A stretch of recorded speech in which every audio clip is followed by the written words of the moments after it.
Hello दोस्तों, मैं Balkishan Malakar, assistant professor geography. पिछले वीडियो में हमने नदी के बारे में हमने बात करी थी और आज हम नदी के प्रमुख अपरदनात्मक कार्यों की बात करते हैं। नदी अपने उद्गम स्रोत से लेकर मुहाने तक अपर्दन, परिवहन, निक्षेपण कार्य करती है और उसके दौरान कई प्रकार की स्थलाकृतियों का निर्माण भी करती है। इसी दृष्टि से नदी के कार्यों को 3 भागों में बांटा जाता है। नदी घाटी के ऊपरी यानी पहाड़ी भाग या कहें कि युवावस्था में किए जाने वाले कार्य, और ये जो कार्य हैं ये प्रमुखतया अपरदनात्मक स्थलाकृतियों का निर्माण करते हैं। तो आज हम इस वीडियो में इन अपरदनात्मक या युवावस्था में किए जाने वाले कार्यों की बात करते हैं। नदी अपने उद्गम स्थान से आरंभ होकर तीव्र ढालों पर बहती है।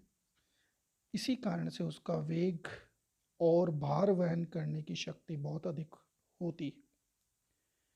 नदी अपने इसी भाग में मुख्यतः अपनी अपरदनात्मक क्रिया द्वारा स्थलाकृतियों का निर्माण करती है। प्रमुख स्थलाकृतियाँ निम्नानुसार है। पहला, वी आकार की घाटी। नदी जब ऊपरी भाग से नीचे गिरती है तो नदी तली को काट कर उसे गहरा करती जाती है, जिसके कारण नदी घाटी की गहराई बढ़ती जाती है और घाटी का आकार अंग्रेजी भाषा के वी अक्षर के जैसा हो जाता है। इसमें दीवारों का ढाल तीव्र और उत्तल तथा नदी की घाटी अत्यंत संकरी होती है। फिर है गोर्ज। बहुत ही ज़्यादा गहरी और संकरी घाटी को गोर्ज या कंदरा कहते हैं।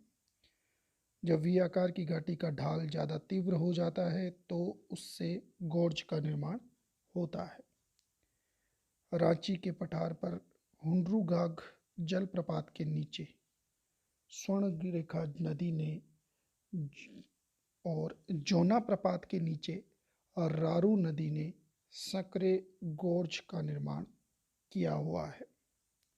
फिर है कैनियन। गोर्ज के विस्तृत रूप को ही कैनियन या नदी कंदरा कहा जाता है। ये आकार में विशाल परंतु अपेक्षाकृत अधिक संकरी होती है। संयुक्त राज्य अमेरिका में एरिज़ोना प्रांत में कोलोरेडो नदी का ग्रांड कैनियन इसका उदाहरण है।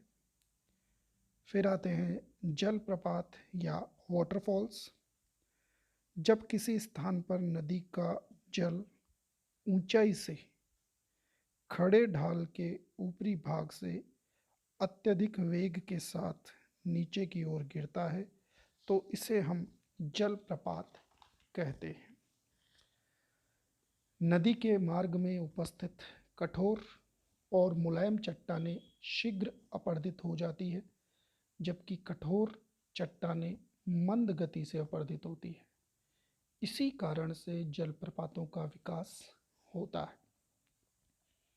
जलप्रपातों को 2 भागों में मुख्यतया बांटा जाता है, सामान्य जलप्रपात और गौण जलप्रपात।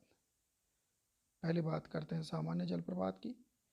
वे जलप्रपात जिनकी उत्पत्ति नदी मार्ग में उपस्थित विभिन्न प्रकार की संरचनाओं वाली चट्टानें जैसे मुलायम चट्टानें या कठोर चट्टानें उनके कारण से होती है, उन्हें हम सामान्य जलप्रपात कहते हैं, जिसके अंतर्गत सोपानी जलप्रपात यानी स्टेप फॉल, छत्रकशेल जलप्रपात यानी केप्रोक फॉल, अवरोधी जलप्रपात और पठारी जलप्रपात सामान्य जलप्रपात के उदाहरण हैं। फिर है गौण जलप्रपात। इनका निर्माण नदी की अवस्था में परिवर्तन के कारण या आकस्मिक घटित घटनाओं के कारण होता है, जैसे भूमि का उत्थान या अवतलन हो जाए। इसके लिए अंतर्जात बल ही उत्तरदायी होता है। गौण प्रपातों में भ्रंश प्रकार का प्रपात या भ्रंश जनित प्रपात, उत्थान जनित प्रपात, लटकती नदी घाटी जलप्रपात, लटकती हिमानी घाटी जलप्रपात, सरिता अपहरण जनित प्रपात, सागर तटीय लटकती घाटी जलप्रपात, निक पॉइंट जलप्रपात, भूस्खलन जनित प्रपात, लावा बांध प्रपात, हेमोड जनित प्रपात आदि गौण जलप्रपात का महत्वपूर्ण उदाहरण है। फिर बात करते हैं शिप्रिकाएँ या रेपिड्स की। ये अपेक्षाकृत कम ऊंचे और छोटे प्रपात होते हैं। जब किसी नदी में शिप्रिकाओं की बारंबारता होती है तो उसे हम उच्छलिका या कैस्केड कहते हैं। जब नदी अपने मार्ग में ढालों से नीचे उतरती है तो सीढ़ी नुमा ढालों का निर्माण करते हुए चलती है। फिर है अवनमन कुंड या जलगर्तिका।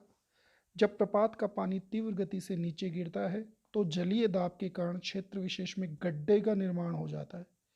इसे ही हम अवनमन कुंड या प्लंग पुल कहते हैं। कभी कभी जलप्रपातों में जहाँ पानी की मुख्य धारा ऊपर से नीचे गिरती है वहाँ भंवर गति उत्पन्न हो जाती है और इस भंवर के साथ सम्मिलित पत्थर के टुकड़े तली को ड्रिल मशीन की तरह छिद्र करते रहते हैं और इससे तीव्र अपरदन क्रिया के कारण जलगर्तिका या पॉटहोल्स का निर्माण होता है। फिर है संरचनात्मक पीठिकाएं या स्ट्रक्चरल बेंचेस। ये कठोर और कोमल शैलों की क्रमशः क्षैतिज परतों से घाटी के पार्श्व में बनी सोपान जैसी आकृतियाँ होती हैं।